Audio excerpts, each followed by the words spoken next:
বিসমিল্লাহির রহমানির রহিম। আসসালামু আলাইকুম। আজ আমরা জানব দোয়ার ফজিলত সম্পর্কে।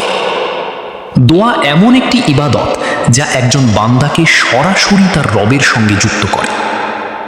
দোয়া হলো আল্লাহর কাছে নিজের প্রয়োজন, আশা এবং ক্ষমা প্রার্থনা করা।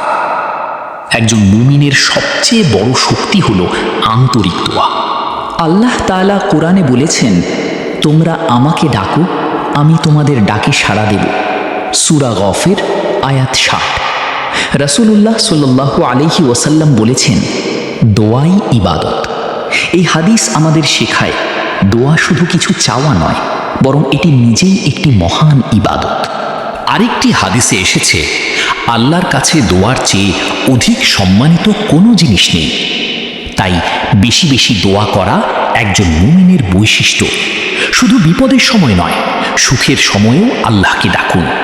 যে ব্যক্তি সব অবস্থায় আল্লাহকে স্মরণ করে, আল্লাহ তার প্রতি বিশেষ রহমত বর্ষণ করেন। অনেক সময় আমরা দোয়া করি, কিন্তু সঙ্গে সঙ্গে ফল দেখতে পাই না। তাই হতাশ হওয়া উচিত নয়। আল্লাহ সব কিছু জানেন এবং সর্বোত্তম সিদ্ধান্ত নেন।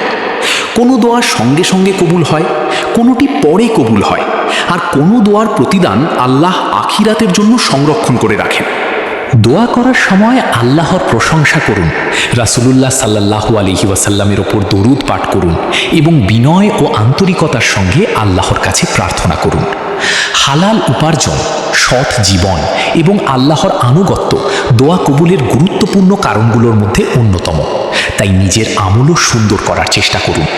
প্রতিদিন নিজের জন্য, মা বাবার জন্য, পরিবার, আত্মীয় স্বজন এবং সমগ্র মুসলিম উম্মার জন্য দোয়া করুন। দোয়া কখনোই বৃথা যায় না। আল্লাহ তাআলা আমাদের সবাইকে বেশি বেশি দোয়া করার, দোয়ার আদব মেনে চলার এবং কবুল হওয়া দোয়ার সৌভাগ্য দান করুন। আমিন।